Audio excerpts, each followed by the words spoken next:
Nasceu numa pequena cidade do Canadá com menos de 30 mil habitantes, mas cedo se mudou para Portugal. Fez vida a partir da Nazaré, ainda que hoje em dia seja internacional canadiano. Stefano Eustáquio é o nosso convidado para esta grande entrevista. Stefano Eustáquio, boa tarde. E como é que se nasce num país onde o hóquei no gelo é rei, mas se mostra desde tão cedo um jeito inato para o futebol? Antes de mais, boa tarde. Os meus pais emigraram para lá, já tinha a família da parte da minha mãe toda lá, e pronto, para o meu pai casar com a minha mãe, o meu pai teve que fazer esse esforço de ir para o Canadá e tiveram lá 10 anos e eu nasci lá durante esse período de tempo. Foram 7 anos que eu lá estive, mas o meu pai foi jogador de futebol amador, tenho um irmão mais velho também com 4 anos a mais que eu, também nós sempre jogámos futebol e foi mais por aí, nunca ligámos ao hóquei no gelo, ao basquetebol, foi sempre ao futebol, porque mesmo em casa falávamos sempre português e não inglês.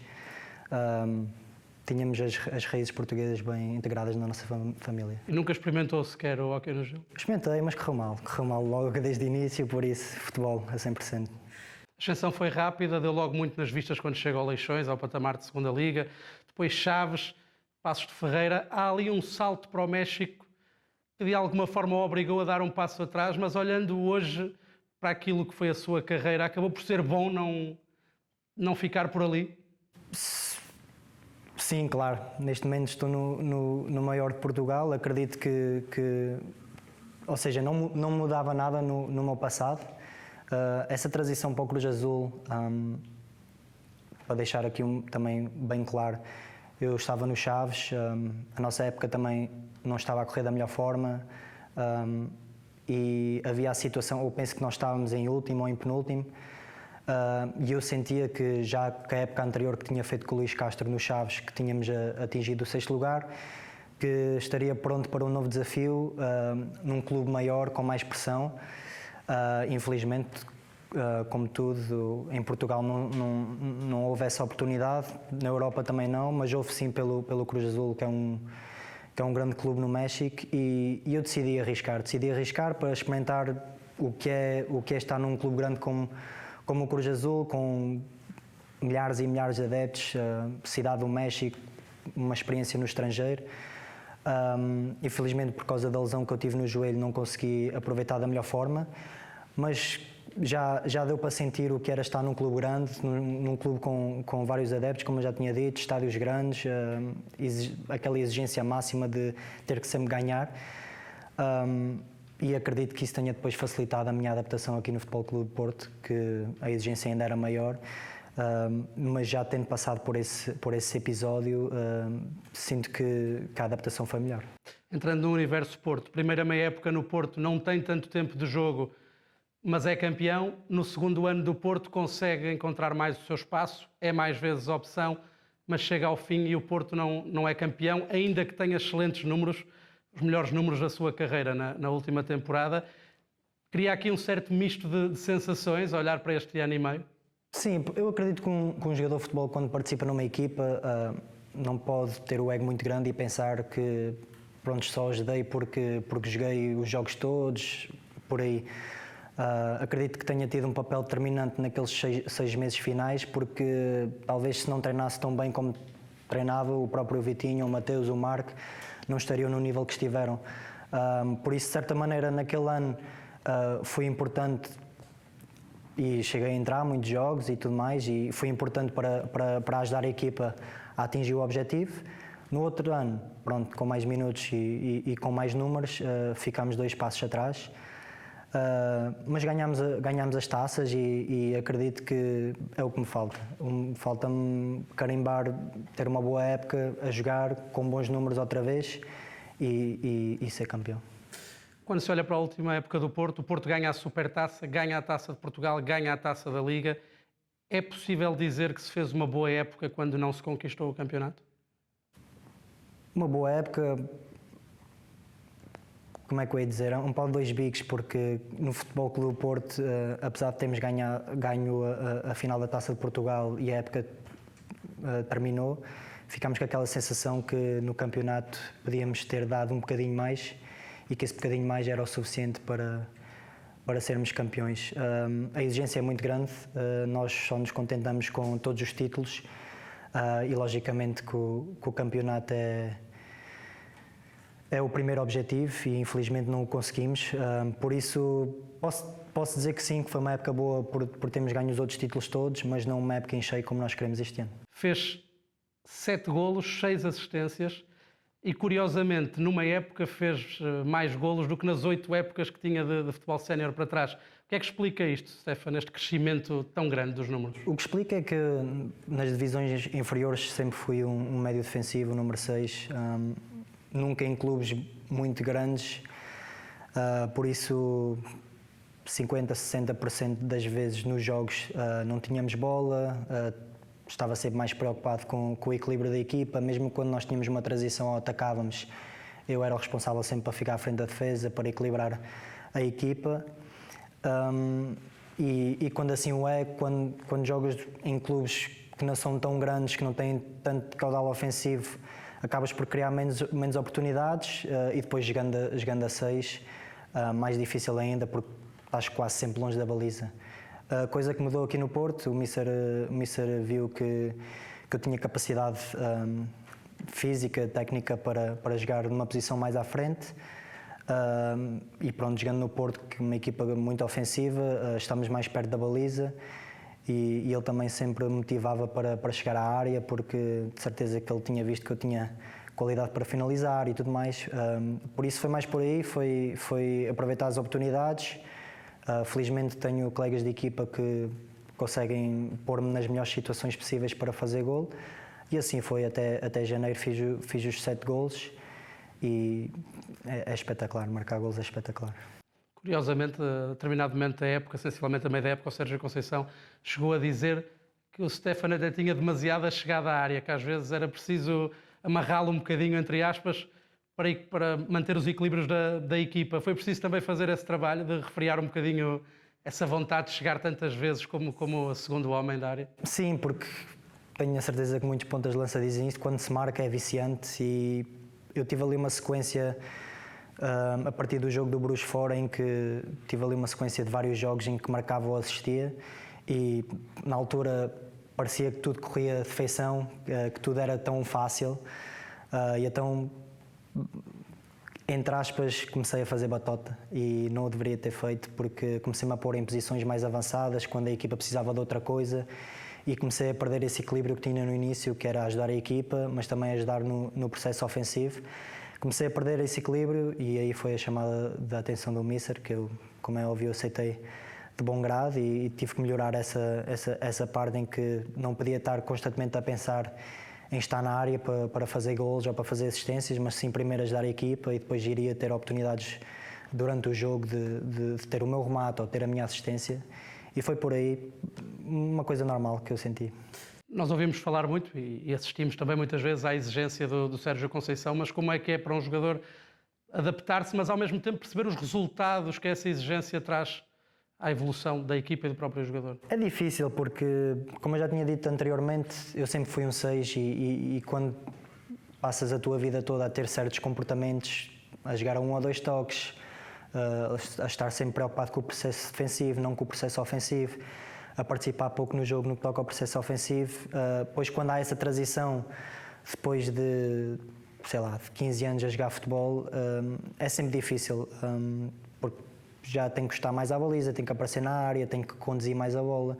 Isso são coisas que é difícil trocar. É difícil trocar, porque estás habituado a certos comportamentos e depois, por vezes, já é tarde para trocar, mas no meu caso, com 25 anos, eu acredito que poderia evoluir muito nesta área e o Mister ajudou-me muito também com a exigência dele. Não foi fácil no início, como é óbvio, porque tive que andar mais e tudo mais.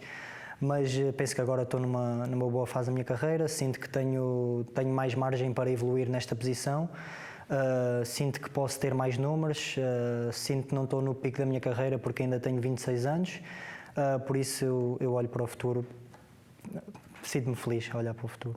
Habituou-se praticamente, Stefan, até chegar à realidade de Porto, a quase todos os anos mudar de treinador, ou porque mudava de clube, ou porque os clubes vão também naturalmente mudando de treinador. Esta permanência de Sérgio Conceição para mais um ano que vai continuar à frente do Porto é um trunfo para a equipa, para os jogadores? Logicamente, toda a gente sabe que quando se ouve falar em Sérgio Conceição, ouve-se falar no Porto. Para mim é a pessoa que representa melhor o Porto na nossa equipa. Eu acho que ele respira Porto, trabalha sempre no máximo e logicamente que a mudança às vezes é para melhor ou para pior, mas por vezes não é preciso mudança. Precisamos é de nos adaptar e até é mais fácil para nós porque apesar de termos tido férias, os comportamentos são os mesmos, ou seja, não se perde e mesmo agora que começamos a pré-época, os comportamentos são os mesmos, ou seja, a exigência é a mesma, ele diz o que tem a dizer e é muito bom para nós. Com o Sérgio no Porto, o Porto nunca esteve 2 anos seguidos sem ser campeão. É obrigatório ser campeão nesta época? Todos os anos, mas temos que dar a perna, como é óbvio. Logicamente que há essa situação de ser campeão, não ser campeão, não ser, mas nós se não estivermos bem, se não fizermos o nosso trabalho, vai ser mais um ano que não vamos ser campeões, por isso não podemos ir pela moda, como eu digo, e eu acho que temos que dar a perna porque realmente este ano tem que ser nosso. Para já ainda só é conhecido um reforço que é o Fran Navarro, mas o grande trunfo do Porto pode ser, os grandes reforços do Porto pode ser conseguir manter esta grande parte da espinha dorsal que vem da época passada. Sim, logicamente que é sempre importante manter jogadores como o Taremi, como o Otávio, o Diogo Costa, o Pepe, tudo mais, por isso tentar manter os jogadores que nós temos e de certeza que não sei o que o Missa está a pensar, nem quer pôr nessa área, atenção, mas quem vier vai ser para ajudar, nós estamos cá para ajudar também e o que nós queremos é ser competitivos. Como é que olha para os rivais nesta altura ainda de pré-temporada, um Benfica mais mexido do que os restantes rivais e perguntar-lhe também se considera já agora que o Braga é um candidato efetivo ao título nesta temporada? Começando pelo Braga, sim, sinto que o Braga ultimamente tem sido uma excelente equipa, temos sempre grandes dificuldades quando jogamos contra eles, têm jogadores com muita qualidade, eu próprio já joguei com alguns deles e realmente está ali muita qualidade. O Braga está a fazer as coisas bem feitas e, logicamente, começando do zero, todas as equipas podem ser campeões no que toca aos grandes e o Braga, sim, para mim é um grande. Em relação às outras equipas, eu realmente não tenho prestado muita atenção porque tenho-me focado no Porto. Irei ter tempo para ver as imagens porque temos aí uma supertaça para jogar. Dos 55 jogos que fez com a camisola do Porto, não sei se tem noção que 45 deles fez com o Uribe ao lado. São números que mostram aqui uma empatia forte também entre os dois em campo. A saída de Mateus Uribe pode ser difícil de superar para o Porto? Sim, logicamente. O Mateus esteve aqui vários anos, penso que foram 4 épocas, não quero estar agora a ter um engano, mas é um jogador que sempre jogou desde que cá está. É um jogador que representa muito bem o Porto, que representou e que representa agora também, como é óbvio, onde ele está, e um jogador que tem tantos minutos durante tantos anos, logicamente que é uma grande perda. A verdade é essa, toda a gente sabe o que o Mateus representava para nós dentro de campo e também fora do campo, mas a verdade é que os clubes ficam e os jogadores vão, por isso há sempre maneira de adaptar. Temos vários jogadores para o meio campo que têm que subir uns degraus para o nível subir e isso faz parte. E quando uns partem, é a oportunidade de outros e é assim que o clube anda e é assim que nós temos que pensar. Já falou sobre alguns jogadores que era importante o Porto conseguir manter, tocou no nome de Otávio. Otávio que há poucas horas disse que os companheiros vão ter de levar com ele por mais um ano. O Stefano já sentiu as duas coisas, já foi adversário do Otávio em campo e já foi colega dele em campo. É exatamente assim como se diz, é ótimo ter Otávio como companheiro e muito difícil tê-lo como adversário? Sem dúvida, toda a gente conhece o nosso baixinho, também é outra pessoa que representa muito bem o Porto. Eu penso que vai ser difícil ver o baixinho sair do Porto no futuro, mas é como você disse bem, é muito fácil tê-lo na nossa equipa, por o que joga. Eu penso que foi a segunda vez o melhor jogador do campeonato, isso representa muito, como é óbvio, e na altura quando eu jogava contra ele era sempre muito difícil marcá-lo por tudo o que ele representa, pelo respeito que ele tem dentro de campo, pelo respeito que também os adversários têm quando jogam contra ele. Por isso nós estamos muito felizes de ter cá. Tenho a certeza que vai andar no mesmo nível que andou o ano passado, que é ser um dos melhores jogadores do campeonato. Um dos cenários que foi possivelmente apontado ao Otávio era a saída para a Arábia, mas não focando apenas na questão do Otávio, mas de um modo global, porque este verão temos visto o mercado árabe a ser uma porta de saída para muitos jogadores. Fala-se de números astronómicos. É impossível, é possível conter isto? É possível que um tema destes não entre no balneário, não entre na cabeça dos jogadores de uma equipa? Cada jogador tem a sua visão do seu futuro. E a verdade é que eles estão a conseguir contratar grandes jogadores e a verdade é que também estão a conseguir contratar grandes jogadores, mas jovens. Eu não quero estar a dizer mal este termo, mas a mim parece-me um bocado assustador até conseguirem convencer jovens para mudar de grandes ligas para lá, mas depende da visão que a Liga da Arábia Saudita tem. Eu acredito que na Europa irá sempre manter o nível, porque há competições históricas como a Champions e tudo mais que é difícil lutar contra isso. Não tenho grande coisa a dizer em relação a isso. Para responder à sua pergunta, logicamente que se fala nos balneários, comenta-se aquele jogador. Eu acho que acaba por ser normal. Já alguma vez se sentou e pensou, se surgisse uma coisa destas para mim, o que é que eu faria? Eu acho que toda a gente pensou nisso, como é óbvio. Se eu pensei em ir, não, nunca, neste momento, porque tenho outros objetivos na minha vida. Mas há jogadores, como é óbvio, que quando chegam a esses valores, e depende também se estão motivados, se já têm muito tempo na Europa e querem experimentar outra coisa, é perfeitamente normal pensar nesse tipo de situações. O que eu quero dizer é que eu respeito todos os jogadores, acredito que todos os jogadores tomam certas decisões porque estão a passar por certas coisas e nós nunca sabemos, por isso acredito que seja perfeitamente normal.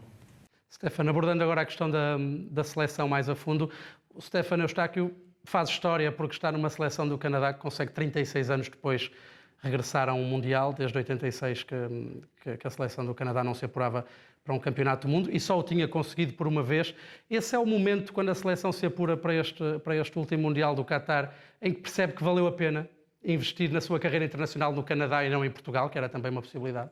Sim, sem dúvida. Eu quando fiz o percurso na qualificação da CONCACAF, eu já senti que tinha tomado a melhor decisão, porque no final das contas o futebol também é as amizades que ficam e eu, graças a Deus, tenho muitos amigos lá que fiz na seleção e não me arrependo nada. E depois, sim, quando carimbámos essa qualificação contra a Jamaica, ou seja, o que eu quero dizer é que talvez na altura muita gente não tivesse percebido a minha decisão, mas quando eu estudei a fundo os jogadores que tinha e tudo mais, senti que havia essa possibilidade de representarmos o Canadá no Qatar e a verdade é que conseguimos. E só quem realmente esteve num Mundial sabe o que é estar no Mundial, estar numa competição tão grande, para mim a maior. E eu sinto que quando carimbámos essa qualificação e quando eu estive no Qatar, senti mesmo que estava no sítio certo. Quando opta por não esperar, entre aspas, por uma chamada da seleção portuguesa e assumir que vai ser internacional do Canadá, tem também a ver com olhar para a seleção portuguesa e perceber que as portas de acesso são mais estreitas do que lá do Canadá? Sem dúvida, também tenho que dizer isso. Eu, para mim, quando eu digo temos, porque sou português, como é óbvio, para mim temos uma das melhores seleções do mundo, se não a melhor, em termos de qualidade por posição. Mesmo os jogadores que ficam de fora são muito bons, a verdade é essa. Por isso tomei a decisão de logo depois do Sub-21 representar o Canadá. Tive a atenção de ter uma conversa também com o Mr. Rui Jorge pelo telefone, também achei que ele precisava ter essa justificação. E desde o momento que eu fiz isso, senti que estava bem para aceitar aquele desafio e assim foi. Neste verão esteve a representar a seleção uma vez mais, acaba depois por não ir agora à Gold Cup. Foi uma decisão que partiu de si, partiu da Federação, quis ter este tempo para começar a época com o Porto? Partiu de quê? Foi as duas coisas. Na altura, quando o Mister falou comigo, o John Herdman da seleção, ele perguntou-me se eu queria comprometer-me aos 2 torneios. E isto foi, eu nem sei se isto foi ali em janeiro. E eu na altura estava bem, estava-me a sentir bem e disse que sim. Disse que sim, mas também por tudo o que eu estava a passar, com o problema familiar que eu estava a passar, também janeiro não é em maio, quando a época termina e há aquela fadiga toda. E depois ainda, por mais, fui à Liga das Nações e acabámos por perder na final. E eu senti que depois da final estava completamente de rastos, tanto fisicamente como emocionalmente, a verdade é essa. E eu tinha-me comprometido para 4 dias depois estar em Toronto já para jogar a Gold Cup. Pensava que aquelas mini-férias dos 4 dias iam ajudar, mas a verdade é que cheguei ao segundo dia e estava-me a sentir tão mal como depois da final, e foi uma decisão que eu tomei que realmente não estava bem. Falei com algumas pessoas e disseram-me que, pronto, se eu fosse à Gold Cup, que podia ter prejuízos durante a época, não numa fase inicial, mas ali quando começasse os jogos da Champions e tudo mais, que há muita sobrecarga, e o que eu quero estar é bem fisicamente para ajudar o Porto, e logicamente que eu também quero estar presente em todas as janelas da seleção, mas a verdade é que acaba por ser muita coisa e o jogador só consegue competir até um certo ponto, e é muito jogo mesmo, por isso eu decidi falhar a Gold Cup.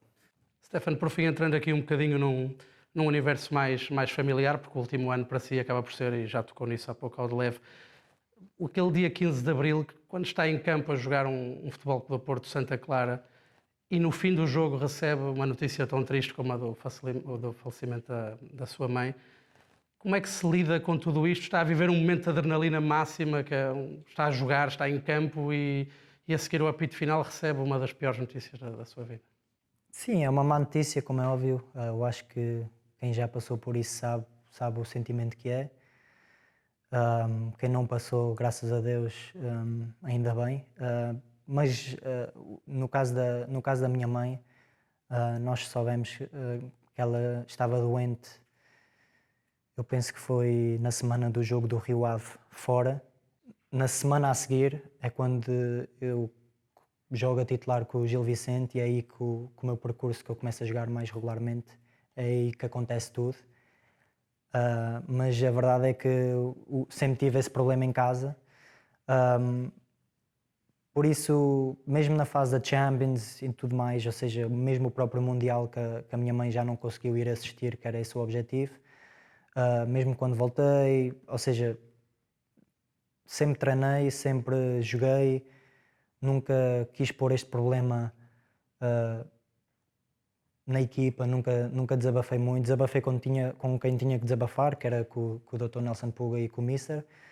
A verdade é que nós todos, quando digo nós todos, é a minha família, nós já estávamos ali, era uma guerra que nós não conseguíamos ganhar.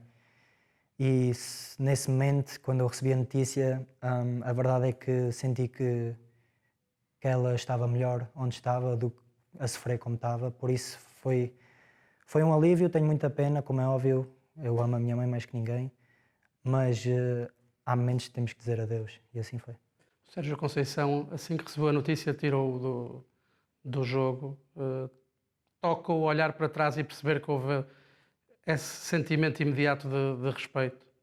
Tirou imediatamente da partida naquele momento. Sim, não sei se foi por causa disso, também há essa situação de pode ter sido por momento estratégico, como é óbvio, nós não sabemos. O respeito, sim, deu-se no fim quando ele veio falar comigo. Logicamente que eu estando no estádio e tudo mais, se houvesse pessoa que eu queria saber, era pelo Mister. E de certa maneira foi assim. E depois quando eu cheguei dentro do balneário, vi que a Constança, a minha namorada, estava lá, que a doutora Matilde também estava lá, o presidente também estava lá, e deram uma notícia, e foi assim que as coisas, foi assim que aconteceu. Não mudava nada, até uma imagem no final do jogo em que eu ainda não sabia que nós fizemos a rodinha e de certa maneira fazemos um estilo de um coração, e eu depois à noite a Constança perguntou-me se o coração foi feito para mim, e eu tinha dito a ela que não, porque nós nem sabíamos da altura disso, e a verdade é que há coisas que não se explicam, que nessa roda, nesse jogo, quando a minha mãe partiu, nós fizemos o género de uma roda, e é mais uma coisa que me vou lembrar.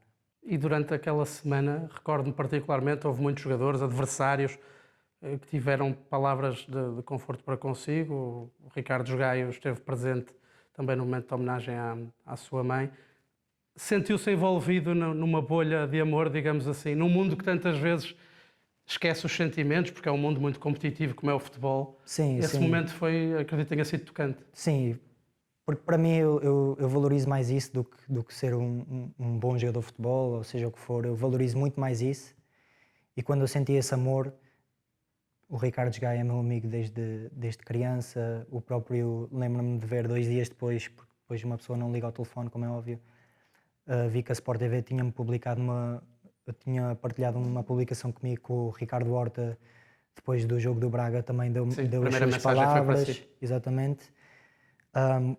Vários jogadores mandaram mensagem, treinadores, Primeira Liga, estrangeiro, e é isso que fica. Sente quando quer que esteja a sua mãe neste momento, está orgulhosa do percurso do menino que começou no Nazarenos e que já jogou o Mundial e que já foi campeão nacional e que vai em busca de mais aos 26 anos, Sim, naturalmente. sem dúvida. A minha mãe até hoje está a ver os jogos todos, os treinos todos, tenho a certeza. Mesmo quando ela estava cá connosco, ela ia ver os jogos todos. Ela às vezes agarrava no carro e ia para o Porto. Mesmo quando eu jogava em Chaves, que conseguiam ser quase 3 horas e meia de viagem, ela ia sozinha até, porque o meu pai também trabalha fora. Ela ia sozinha e realmente nunca falhou. Mesmo na altura que eu era jovem, houve ali momentos de transição que saí da União Desportiva de Leiria, que fui para os Nazarenos, depois acabei por ir para o Torriense, e era ela que me levava no carro, todos os treinos, todos os jogos. Por isso, mais que ninguém, ela é a maior razão de eu estar onde estou. E eu senti que nesse jogo do Passos Ferreira, coincidência ou não, tinha acabado de falecer, e depois o jogo a seguir foi contra o Passos Ferreira, um clube que eu joguei lá, gosto muito das pessoas que lá estão, sei que as pessoas que lá estão gostam de mim, e senti que era o momento ideal para lhe fazer uma homenagem, e também para agradecer a toda a gente também do Porto, do Passos Ferreira também, e fazer essa homenagem à minha mãe, que eu sei que de certeza que ela viu aquele jogo e gostou do gesto. Stefano Eustáquio, muito obrigado, boa época. Stefano Eustáquio, médio do Futebol Clube do Porto, arranca para uma terceira temporada no plantel de Sérgio Conceição. A dizer aqui que nos Dragões é sempre obrigatório ir atrás do título de campeão. É isso que se compromete juntamente com o restante plantel para esta época 2023-2024 que está prestes a arrancar.